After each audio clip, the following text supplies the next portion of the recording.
Now, this is the place to be if you want to see what kind of innovation is taking place in Uganda. I'm at Makerere University, which is the largest in the country, and the technology department here is developing something that's relatively new for the African continent.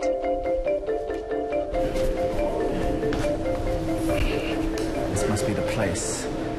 Wow. James Beyonce? Yes, Ariel. Oh, nice to meet you. Nice to meet you, Ariel. What in the world is this green thing here? This is the Kira EV. Okay. It's an electric vehicle, two-seater, developed and built right here, Makerere University. It all started in 2008 when some of these students attended the Vehicle Design Summit in Italy. There, they collaborated with students from around the world to build a hybrid vehicle. After the project ended, this Ugandan team returned home inspired to create the country's first electric car.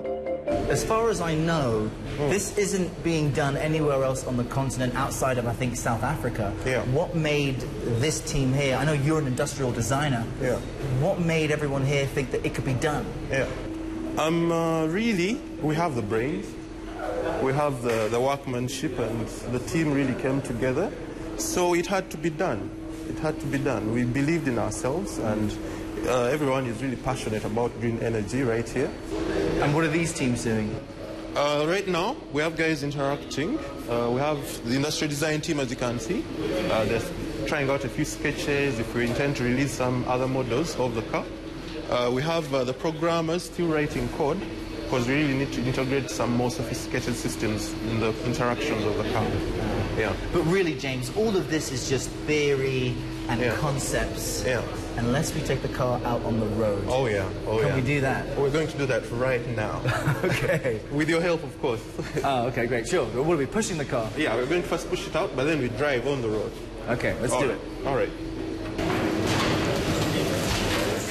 As I find out, the car requires a lot of pushing, lifting, and even bouncing to move it out of the workroom.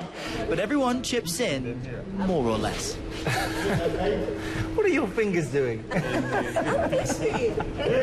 23 students were involved in the entire project, which cost around $35,000.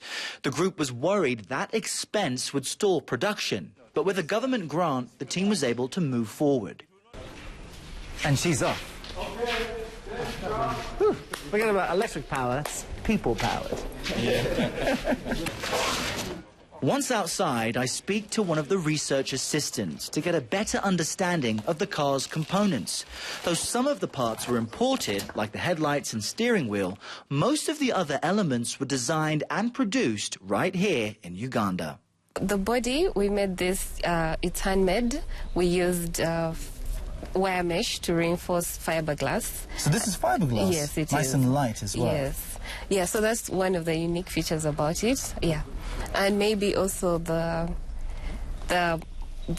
components we use, the lithium-ion batteries and the motor controller and the motor in there. Oh, okay. That was all made here? No, we programmed it. You programmed it, Yes. so at least the software was made here. Yes. Now, how does it feel for you, just as a research assistant, to be part of this team, doing something that's never been done before in Uganda? Yes, it has been exciting. Yes, I just finished my university studies, and it was exciting to get onto such an amazing project and to do something that impressed other Ugandans.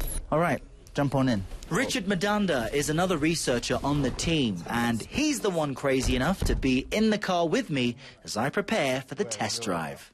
All right, Richard, one of the things I'm noticing right off the bat are leather seats. Yeah, these were made here. Custom-made leather seats for the vehicle. Custom-made for I can this car. see the car is lined with carpet, and even the dashboard.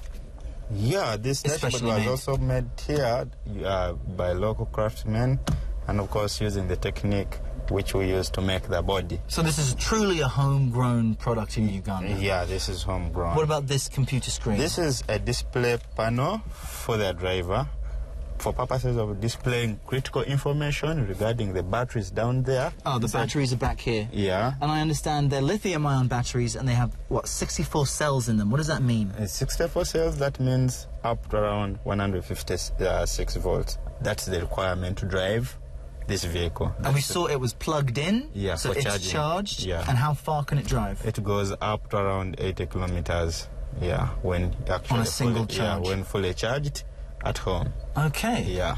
And I notice there's one important detail they haven't left out. Yeah. Music player, Yeah. CD player. Yeah, everything is in here for entertainment, infotainment, and so on. You can tell this was born on a university campus. Yeah. Well, amazing. let's drive. Yeah. Now start your car. Okay, I'm going to push the accelerator. I'm going to be gentle. Yes. Let's see how she drives. There we go. Yes. All right, I'm going to go this way. This side. Oh, it's a bit of a ridge. Are you Yeah, sure? no, you go. Are you sure? Yes, you go. Yeah, I don't want to Slowly, break you go. anything. Slowly, Go you slowly, go. slowly. Slowly. And... This is a pretty much high car. So go. Whoa, Yeah. okay. Go this side. She's still in one piece. While the car has made many Ugandans proud, some have questioned its practicality in a country where so many are disconnected from the power grid. But Richard says he's hopeful. And we are building a solution for the future. But currently, there are a lot of power projects which are coming up in Uganda. Recently, 250 megawatts of power was launched at Bujagai, and then we have Karuma coming up and so on. So we hope those will feed our electric car. And that's what, hydroelectric power? Yeah, this one uses hydroelectric power to charge, and that's what we are targeting. And we believe where the country is going, people will be able to afford this kind of thing. Because with more generation, of course, people have many income generating activities. But that will take some time. Yeah, because that's why. even electric vehicles anywhere in the world, the challenge is making them affordable to people. Yeah, so we don't want to be left out in this movement of electric, because we were left out when internal combustion engine cars were made. But for electric cars, we want to get on board.